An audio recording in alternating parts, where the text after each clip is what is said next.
because I wrote out the sourced reporting that I've seen since our last wrap-up show with less than 48 hours to go until the deadline. I've got 6 players, Jim, that have been tied directly to the Padres in actual sourced reporting. Let me run through these real quick. All right. Dennis Lynn reporting the Padres have spoken with the Tigers about starter Jack Flaherty, who would be a rental. Dennis also reporting the Padres have at least checked in on Blake Snell, who's pitched beautifully here his last 4 times out with the Giants. 15 strikeouts. The Padres have done background work on Cub starter Jamison Taillon, who's got a sub-3 ERA, a 1.15 whip. That's per Dennis. They've also discussed Rockies right-hander Cal Quantrill, per Dennis Lynn. He also wrote likely dozens of possible options the Padres have pursued or looked in on. Kevin Acee saying the Padres made a serious play for Rays starter Taj Bradley, who's been terrific and is young and controllable and would be an amazing pickup. It didn't happen. He's 23 out of Los Angeles. And Ken Rosenthal saying the Padres and Dodgers are believed to be among the teams still pursuing Garrett Crochet. So 6 players between Dennis Lynn, Ken Rosenthal, Kevin Acee reported since Friday night that the Padres are potentially checking in on, plus Dennis saying there's potentially dozens of options for the Padres to pursue. That's where we are, again, less than 48 hours out. He just can't help himself. Like, he sees a fish in that water that's the biggest fish, and he has to go get it. Like, he just has to try to get that player, no matter what. Like, prospects be damned. The Crochets of the world, Flaherty's, the Bradley's, the Blake Snell, like any big name guy on the market, Preller and the Padres will check in on or attempt to get that player or talk about that player, discuss that player. I always think it's funny how this organization is so leaky all the time when it comes to, oh, AJ Prella's on this play and on this player and on this player and on this player.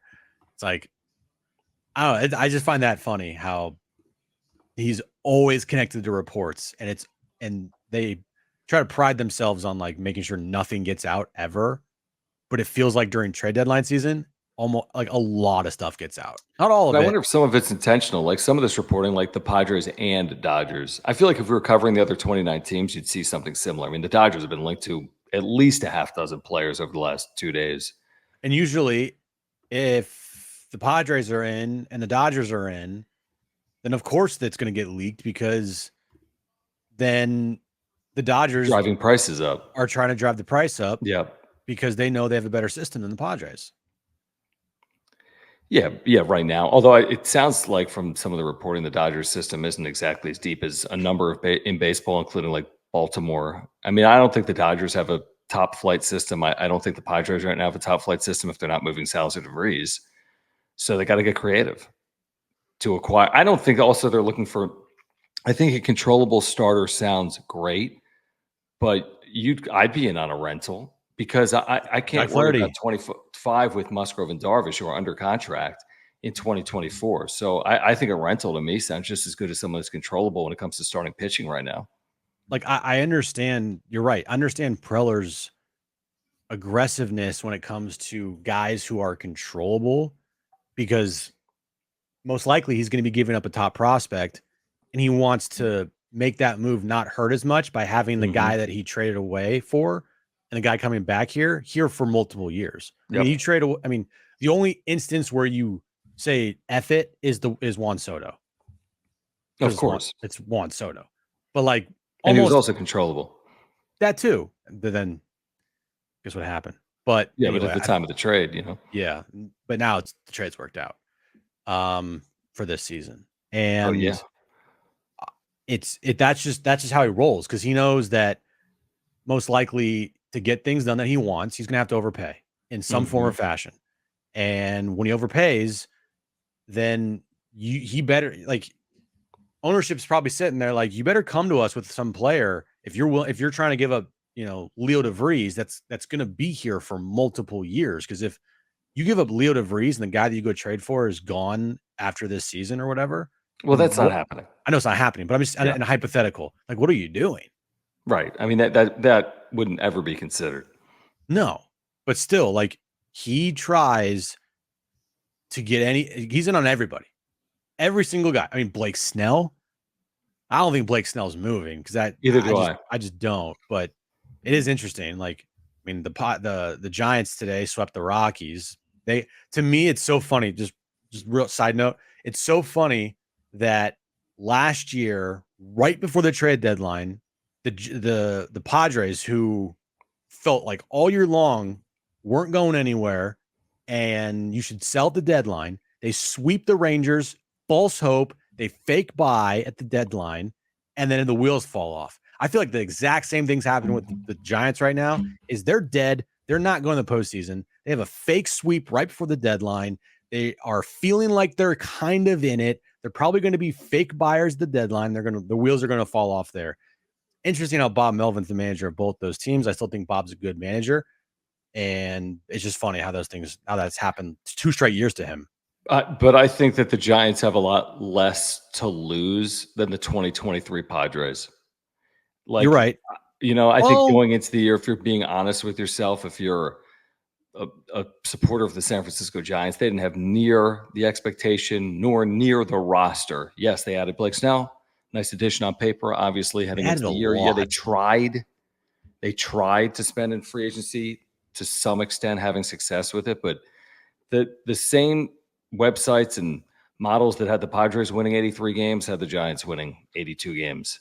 Right. So they weren't supposed to win 90 games, and they might not win 82 like the Padres did a year ago. And I'm with you. I don't think they're making the postseason. They'd have to leapfrog a number of teams. And I do think it's probably fool's gold. And I also don't think they're probably idiots.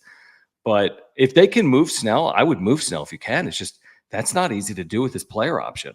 That's the issue from San Francisco's perspective, that option. $38 million is like, it's gross. Yep. But unless he like dominates the second half, which, by the way, his last 4 starts have been dominant. Right now. Yep. And then he goes, look, guys, I'm a good pitcher. I can do it back-to-back years. He opts out, tries to get a big deal. Murray, thank you for the super chat. Guys, if you're here, subscribe here on Content for Padres fans. Smash the like button for us. Follow us on X at John Schaefer, at Jim Russell SD. Trying to get to 6,600 subscribers with your help before the deadline. And thank you for the super chats. Click the $ below the chat box like Murray did. He says our nemesis is coming Friday, the Colorado Rockies, who were just swept by the Giants. As Jim said, they were here earlier this season and swept a series from the Padres at Petco. Their only road series win of the season was a sweep at Petco. Have things changed or not? We'll find out this upcoming weekend. But before the Rockies, of course, the Dodgers will be here. Another off day. I think that's right. Do they have another off day on Thursday at the Padres? Yeah. Yeah, it's crazy. So, yeah, Dodgers for 2, Rockies for 3. Schedule lightens up. We've talked so much about it. I saw Too Much Morton's tweeted out today. I talked about this last week. I said, yeah, you could see Skeens twice or you could miss him twice. And right now, and things can change, rotations can change, rain can happen, injuries can occur. But right now, you could miss Skeens in those 6 games, in those 2 series, based on when he is scheduled to start right now. But the schedule absolutely lightens up. We'll see if that impacts the Padres or not, who have been good against good and bad against bad before. So maybe it doesn't matter. It's the moment of the schedule that I've been talking about for months. You get to that. They're 6 games over right now, 57 and 51. I mean, real quick, is it stupid to even think at all about the division? I thought about it for a moment yesterday, but then you lose today and the Dodgers win. I mean, I wouldn't punt on it until I'll make my final decision on that after these 2 games. I think you go 2-0. Let's talk about it all night long. I think you go 1-1 or worse, and I'm kind of over it. Yeah, you get to September 1 and you're still 6.5 back. Don't even think about it. I mean, but of course we're nowhere near September 1. I know, that's what I'm talking about. I mean, they get swept here, John, and they can still make up ground. I'm just saying, like, oh no, if they sweep or get swept. If they get swept, they'll be 8.5 back. Yeah, they go 8.5 back. I mean, good luck, right? Is what I would say. You sweep, you're 4.5 back. You're like, yeah, that's right. If they sweep, of course, we should talk about it all night long that night. Okay. Anyway, that's what I would say. So I don't think it's overly likely. No. And with the wild card now, John, I mean, with the wild card, it's literally just rearranging teams every day. Like one team wins, they move up. One team they lose, move down. Team wins 2 in a row, they move up 2 spots. Lose 2 in a row, they move down 2 spots. Like Yep. it's just so interchangeable right now that you just know that Atlanta, San Diego, the Mets, Arizona, St. Louis, Pittsburgh, maybe the Giants, 3 of those teams are going to make it, and it's just all interchangeable at this moment. But August, man, is going to be, and they got to get to August 1st. I know that. I still have 2 more games left here in July with the Dodgers. But dude, August is like such a big freaking month. You have that stretch I've been talking about, the 6 games against Pittsburgh, who are right on your tail. Then you face the Mets, who've been really good, St. Louis, who's behind you, Tampa Bay, who kind of just sold off everybody today, which is a nice break for you guys. You go out and get Jack Flaherty. You won't have to face him when you face the Tigers. Yeah, just go get people from the teams you're facing. I like that. Yeah, I like that too. See, this is interesting. Thank you, JD Goucher. I saw this. Freeman missed this weekend against Houston due to what is family leave. I think he could miss as many as 9 days or 9 games, and is not scheduled to appear over the next 2. So Freddie Freeman, who is a pretty instrumental piece and one of the best players in baseball, will not be here for Tuesday and Wednesday's games between the Padres and the Dodgers. Will it matter? We'll find out in the days ahead. But, not something you would expect from a guy that essentially plays every single day and is one of the best players in baseball. So no Freddie Freeman for the Dodgers. We're going to throw Tyler Glasnow, I want to say, Tuesday night in game 1. Glasnow versus Waldron? Yeah, I think that's right. Glasnow, Waldron, Kershaw, Cease. Ooh, wow. That's a matchup. Has Kershaw pitched? He has. And what did he do? 6 strikeouts, 4 innings, 2 runs, 6 hits.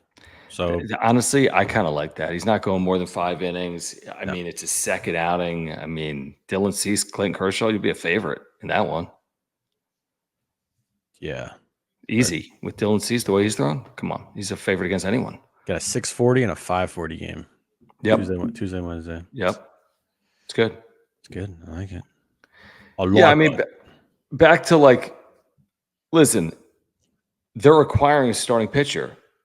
And I heard AJ Preller today with the media say, we think Musgrove's coming back and we haven't ruled out Yu Darvish, and Adam Mazur's been great and Vasquez has been great. But that's not the full story, because Vasquez hasn't been great. He's had stretches where he's been really good, and then he's had today. And Adam Mazur has been ineffective. So you can say he's provided you value, but he hasn't. And then Darvish and Musgrove, listen, we all love them when they're healthy. They're great pitchers when they're healthy, but they're not. We haven't seen Yu Darvish in weeks. He'll have a real ramp up, even if he's healthy, when he comes back, multiple weeks, presumably. So we'll see if he comes back. Maybe he does. And Joe Musgrove feels great throwing bullpens. He hasn't even thrown a sim game. The sim game he throws is after the trade deadline, Tuesday night in Peoria. How could you count on Joe Musgrove? If you're AJ Preller, you've been burnt so many times post-deadline. Musgrove 2023, Paddock 2021, injuries in 2021. You got to stock up, even if it's a seller's market. You have to add. And if they don't, I'm telling you right now, it's a serious mistake that could be very costly in some form or fashion along the way. And you're praying if you don't add. That's what you're doing. You're praying. Well, don't worry, John. They're going to add. Okay. Well, that's trade number 2. They're going to add.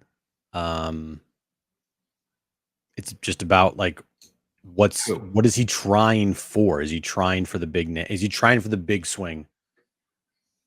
Is he trying for the big guy?